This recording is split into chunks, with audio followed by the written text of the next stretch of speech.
What's up, y'all? It's your guy eBay Fight Predictions in the building, and this is your first full card predictions video of the year, UFC Vegas 84. The fight night of rematches. We got two rematches on this card: Matheus Nicolau versus Manel Kape, and Johnny Walker versus Magomed Ankalaev. Obviously, great card. I don't want to make no promises, but I will actually try to stream the fight night. So Saturday, check out. I might be a little late because, you know, it's that 1 o'clock bullshit. I hate that they're doing that now.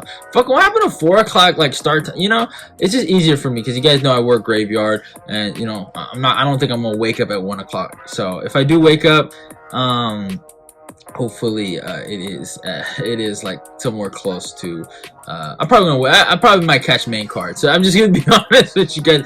You know, I'll probably watch the prelims though, back for the recap, but besides that though, I will try to stream this fight. If I don't, I don't, but I don't want to make no promises, but there will be an effort to try to stream. But yeah, man, I like this card, man. Good fight night card for the beginning of the year, and something to really talk about, man, honestly. So it's back. We're back on the YouTube grind, back on the eBay Fight Prediction Nation grind. Tunnel vision, baby. But yeah, man, let's get into it. But before we get into it though, don't forget to follow me on my new X account after I got wrongfully suspended for my other one. You know, 3 years in the making. You know, eBay Fight Picks, you know, we lasted for a long time, but RIP. Now we got eBay Fight Picks 2. So go follow me there. Obviously go follow me on my Instagram and my TikToky. And yeah, like, comment, subscribe, and let's get into UFC Vegas 84, and let's talk about the fights, baby. Curtain jerker of the night. We start off with Felipe Bunes versus Joshua Van. Good fight. I like both those guys. Felipe wins. It's actually not bad. Good body kick, puts a lot of pressure. He trains with Davison Figueiredo, so that's something to think about here. Just a really good fighter, nonetheless. I think. But I think Joshua Van is just a little better. Good boxing, good pressure, good body shots, just puts it on guys, decent grappling. I would say Buenos might have the grappling edge here. But besides that though, I think Joshua Van has shown good takedown defense. And I think he can keep this on the feet. It might be wild the first few minutes, but I just do think if Buenos is throwing this, like, you know, rear body kick constantly, and Van is putting pressure, and he's closing in the space, he's taking away the body kick inch by inch, and you know, you throw that body kick, man, you're fucking open for that left hook or body shot to left hook combo that Joshua Van likes to throw. So I think Van might KO him actually. So I'm gonna take Van by TKO. Probably in the second round, but should be a good scrap though, honestly. So can't wait for it. But yeah, that's about it for the prediction. Joshua Van via second round TKO. Next fight, good fight right here. Nolan versus Nikolas Motta. Nikolas Motta. Iron. Tom Nolan, big train boy, big train guy. Reminds me a lot of Corey Sandhagen. More body type. He does have similarities in fighting style, but I would say he puts a lot more pressure than Corey Sandhagen. 23 years old, bro. Really young guy. Great reach, 76-inch, tall, 6'3", especially for this division, 155 pounds. Just big, man. He's just big, and he's really good at putting pressure, but throwing a really good fadeaway hook. I like his fadeaway hook that he throws. He throws the knee right after too sometimes, but to the body. But the fadeaway hook that he throws is really lethal, and he's really catching guys with it. He's really tall, good distance management. I don't know how good his chin is. Obviously undefeated, but that might be an issue later because he's a tall, long, lanky, skinny guy. Sometimes they're not the most durable, right? Unless you're Joel Alvarez, you know, the GOAT, my guy Joel. Besides that though, Tom Nolan, man, should clear Nikolas Motta. I think Yeah, I might go first round TKO. Should be a great fucking fight though. Watching this kid compete, man, the pressure he puts on guys, and yeah, good striking, honestly. In his Contender Series fight, what a KO, bro. He fucking smoked that dude, bro. He smoked Brockton, so, or Bogdan, or whatever you say his name. Good left hook to ground and pound. So, yeah, I'm going with first round KO. And we've seen Motta been smoked before by a guy like, Jim Miller and shit like that. So, I honestly feel like Nolan should get the first round TKO here. It should be a great fight nonetheless. Next fight, Westin Wilson versus Gene Silva. Good scrap here, man. I think Gene Silva he's probably one of the bigger favorites on the card. Obviously, we saw what Westin did in his last fight against Joe Anderson Brito. But to be fair, I think Joe Anderson Brito he's getting close to a top 15 ranking spot. I wouldn't say he's nothing special at 145, but I think Joe Anderson Brito clears both of these guys. I'll be honest here. Gene Silva, obviously, big puncher, explosive dude, kind of big and wide, I would say, for the division. He just goes out there and tries to destroy people. That's pretty much his game. He's not technical necessarily. Wouldn't call him a brawler, but more of an educated power puncher. He's not anything technical. And yeah, man, he picks his moments really well. And yeah, man, he's gonna be looking for the KO here. So, and Westin he's tall, long, and lanky, but chin ain't the greatest, and he's not necessarily the fastest dude in the world. And I just kind of think he's gonna get caught here, and pretty much KO. I think he's gonna get knocked out. So I'm taking Silva here. Could be a club and sub though. He is Brazilian, and he does fight out of the Fighting Nerds with Kyle Varallo. So you never know. Might go for the rear naked choke, but I'll say probably first round KO. I could see it, man. A lot of first round KOs for me. So yeah, a lot of finishes I think on this card, but you never know. Next fight, Farid Basharat versus Taylor Lapilus. My boy Lapilus, man, he thought that Irish boy Colin Lauren, whatever his name is, respect, but I think Lapilus, the Frenchman, is going to be beat by the Afghanistani boy Basharat. I love the Basharat brothers, man. They're awesome. Really technical guys. They mix the arts really well. I'll say that. Good striking, good wrestling. I mean, shit. Basharat, beat kind of Damon Blackshear a little more convincingly than Mr. Mario Bautista. I'm just saying. Just saying. Still thought Bautista won the fight. I'm not gonna deny him that. But just saying, man. Just saying. Just talking. Basharat's, I think Javed's a little better than him, but besides that, though, if we ignore any of that nonsense, I think he clears Lapilus. I think grappling edge here is going to be big, and I think he can survive on the feet with Lapilus. Even though Lapilus isn't, he's a good striker, he's nothing special. More of a point fighter than anything. But yeah, should be a good fight for Basharat. But I'm taking Basharat here by decision to beat Lapilus. So should be a good fight though. Good scrap. Next fight, Marcus McGhee versus Gaston Bolaños. Good fight here, man. I've been a big fan of Gaston Bolaños. He was on Joe Rogan like maybe, god damn, this might have been a minute, maybe almost 4 years ago, when he did that Rogan little podcast. Good Muay Thai fighter, good striker, good elbows. He looked like little mini Taporia against Aaron Phillips. This is a tough fight, man, for him. I think Marcus McGhee, he has the grappling edge here. Even though I like Gaston and I want him to go out there and just body kick McGhee to death, man. Marcus, he can't be forgiven what he did to JP Buys. But if we're being honest here, I just think as a, when you talk about a well-rounded mixed martial artist, I think Marcus McGhee is the more well-rounded mixed martial artist. It's not like Marcus is fucking horrible on the feet. You know what I'm saying? He can survive on the feet. He spars with Sean O'Malley a lot, who, hey, is the world champion. Either you like it or not. It's just the facts. So he is good on the feet, and obviously he's shown power, but he can grapple, and he's been doing MMA a lot. Well, he's been, I'll say he's been practicing MMA a little longer. He doesn't have a lot of fights, but he's been in the game for a little bit. And I just do think he's the better grappler out of the two, or out of Gaston. So yeah.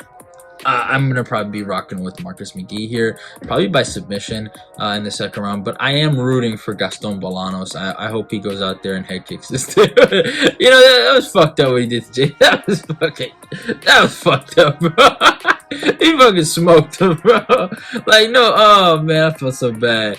But yeah, I got McGhee by submission in the second round. Should be a good fight though. Can't wait. And you know, McGhee's on a pretty good 4-fight win streak. I mean, you know, Journey Newson and JP Buys, decent guys.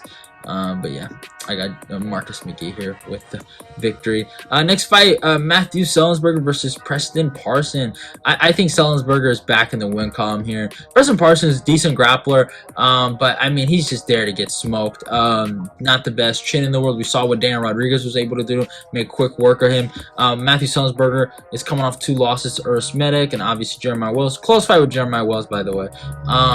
I think he's due for a win. He's going to be hungry. Preston Parsons is just not on his level. Matheus Semelsberger has really good KO power, good fighting spirit. If that's you know, if that's a repertoire I want to put in his abilities, but he goes out there to fight. Had a really close fight with Colin Williams.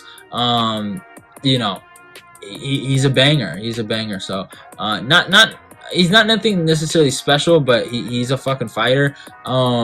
And Preston Parsons, I don't know if he has that dog in him like Matheus Semelsberger. So I got to rock with Matheus Semelsberger here. I'll rock with him by KO. I think he's owed a KO. Hasn't had one in a minute. So I got Semelsberger here by second round TKO. I think not first round TKO, actually first round TKO. And I think he gets this boy out of here. Next fight, man, this one's gonna hurt me. Andrei Arlovski versus Waldo Cortes-Acosta. Man, I like Andrei, man. Andrei's a good guy. He's been in the game for a long time. Maybe he can teach Waldo Cortes-Acosta a little boxing lesson. But I just, you know, coming off the losses, he's like, man, the Dantel, fuck, man, the Dantel fight, that killed me, bro. That shouldn't have happened. But I think it's more age than anything. Do I think he can go out here and outbox Acosta? I think it's possible. I think it's possible. But do I think it's gonna happen? I don't know. I don't know. So sadly, I'm gonna be walking Waldo Cortes-Acosta by KO, probably in the third round. I think he catches him late. But yeah, I think Andrei's just done, man. You know, it's 44 years old. He's a heavyweight, but come on, bro. It's time to hang it up. I really do like Andrei too, but yeah, it's time to hang it up. Now, this might be one of the more interesting fights of the card. Phil Hawes, Mr. Fuego's boy, versus Bueno Fiera. Okay. There is a weird part of me that wants to pick Phil Hawes. I've hated Phil Hawes for a long time, but I genuinely actually feel sorry for him right now. He is in a really tough spot in his career, because the thing about Phil Hawes, and it's been this, you know, it's been like a 3-year debate about this guy. I don't actually, I don't think there is a debate anymore. But like 3 years ago, 2020, there was a little bit of a debate if he was good or not. Now he has a win over Nasruddin Amaev, who I actually rate. And he actually knocked out Jacob Malkoun, who's actually decent too. But he's not good. And he's good at striking. He's good at grappling. He's good at all the arts. Actually, he's actually super technical. So why do you say he's not good? Because he cannot take a punch. And I'm sorry, if you can't be considered good if you can't take a freaking punch, bro. Like, in this game, you're gonna get hit. If you can't take a punch, then this ain't the game for you. Phil Hawes seems like a really smart guy, and I think, you know, he's put a lot into the fighting game, and I respect him for it. And, you know, his Lamar, his brother, was, I remember in my comments one time talking mess. You know, he beat Duran Win, which is, Duran Win, if he just would have landed a fucking punch. Was talking mess in the comments. And, you know, I was talking mess about Phil Hawes. But at the end of the day, I want to see Phil win. And then I want to see him just give it up, you know, go do something else. Because I'm not saying that it can't work out. Maybe it can. Maybe he tries to become a wrestler. When he did that, we saw what happened. Roman Dolidze fucking broke his knee and knocked him out. Like, you know, he's been through some fucking, like, really bad KOs, bro. That's like, dude, he tore his fucking ACL and knocked Phil Hawes out. That is the most fucked up thing I've ever seen in life, bro. Like, that is fucked up, bro. They should have stopped the fight. Like, that is brutal. Then he gets smoked by Ikram Alisgrov. Now, these guys are obviously really good. He's not losing to bumps. And then, obviously, Chris Curtis, right? Bruno Ferreira is coming off a knockout of one of his former teammates, Gregor Rodriguez. Now, he's coming off a knockout loss, though, to Nusratin Rabibov, or whatever his name is. But I just think this just goes into Bruno Ferreira's game here. The chin is there. Bruno Ferreira hits hard. Phil Hawes is there to get KO'd. But I am rooting for Phil Hawes. I really am. I want Phil to win. Because Phil is technically, offensively better than him. And if Phil maybe can go for takedowns and chain wrestle, he can get a decision victory here. But I don't think he's going to do it. I got Bruno Ferreira by first round KO. But, hey, Phil, Lamar Hawes, whatever your name is, I'm rooting for your brother. So, you know, stay humble, my brother. Stay humble, my brother. Stay humble. Humble Hawes family. Come on. Humble guy. I'm just yeah, we gotta do a little bit of a Phil Hawes family segment, man. I should imagine eBay interviews Phil Hawes' family. So is having no chin genetic, or is this just a Phil Hawes thing? You guys all? No, I'm joking. Okay, all right. Next fight, Ricky Simón versus Mario Bautista. Here's the thing. I have a breakdown on this, but I'm just gonna say it simple. Ricky Simón clears him everywhere. Do I think Mario Bautista might have a striking edge here? Maybe. Big maybe, but I think Ricky Simón hits harder. He's a better wrestler. He is just better than Mario Bautista. And I'll just keep it like that. I got Ricky Simón by decision. Should be a great fucking fight though, but yeah. You already know King Simón is back, baby. eBay's boys back, baby. So, you know, Song Yudong, Chinaman. Alright. You got the fluky victory, but you know, the comeback trail is coming back, and we want a rematch. So yeah, just letting you know. Next fight, Jim Miller versus Gabriel Benítez. My boy Mowgli, my guy Mowgli. Man. Mowgli hasn't fought in a year, 4 months, and it was against Charles Ontiveros. His last loss was to David Onama, which sucks, but and Billy Quarantillo and Omar Morales 3 years ago, actually. So close fight. This is a close fight here. Jim Miller obviously coming off a win over Jesse Butler, smoked him.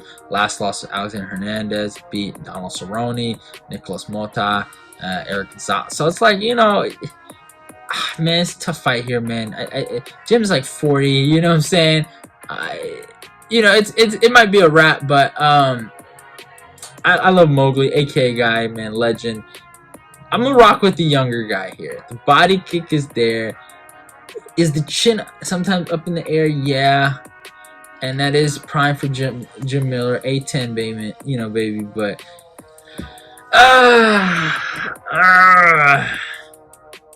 my bias is wanting me to pick Gabriel. Gabriel is younger. You know, Gabriel's the younger guy here. But, you know, usually Jim beats these, you know, no disrespect to Mowgli, but beats these kind of level of fighters.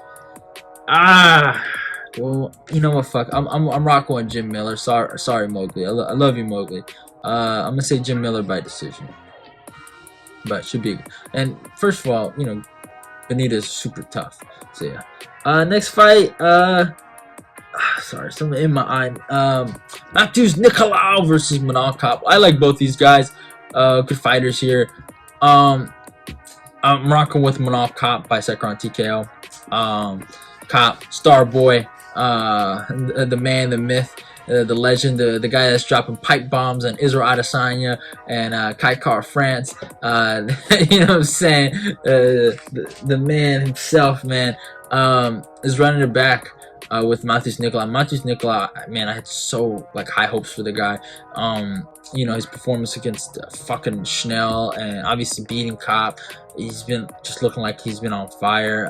And then he fought fucking Brandon Fluke Boy Roval and just got caught with a beautiful knee. And you know, do I think he can go out here and win this fight against Kape? Yeah, I do. I think he could probably, you know, repeat history, but I think honestly Kape is getting better. Only thing is, doesn't throw enough punches. Activity doesn't utilize a competent jab sometimes, which kills me. Or I wouldn't say like a competent jab, but an active jab.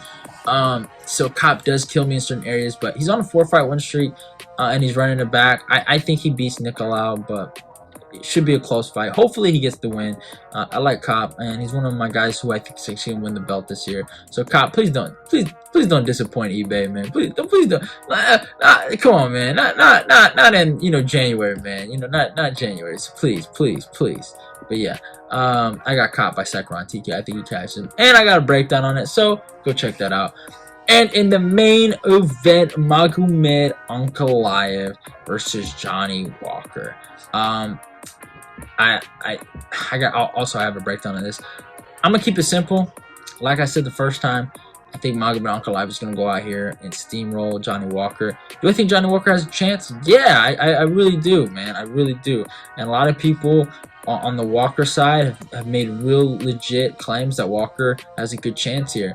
And I agree, man. He's long, lanky. He might be hard to take down the first few minutes, but I think Magomed, if he can get past the power and all the weapons that Walker presents in the first few rounds, especially the first round, I think he steamrolls Walker here. I think Magomed is just a better fighter.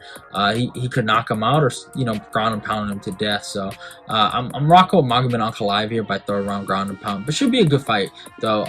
Can't wait for it. But yeah, that's pretty much my pick.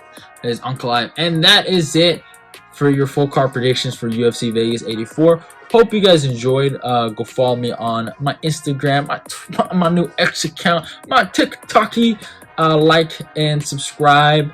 Let's get this eBay fight prediction nation growing. Love y'all and goodbye. It's your boy eBay, and I'm out of here. I'm gonna go check that out. And hey, subscribe to eBay's fight prediction. Let's keep the eBay fight predictions nation growing.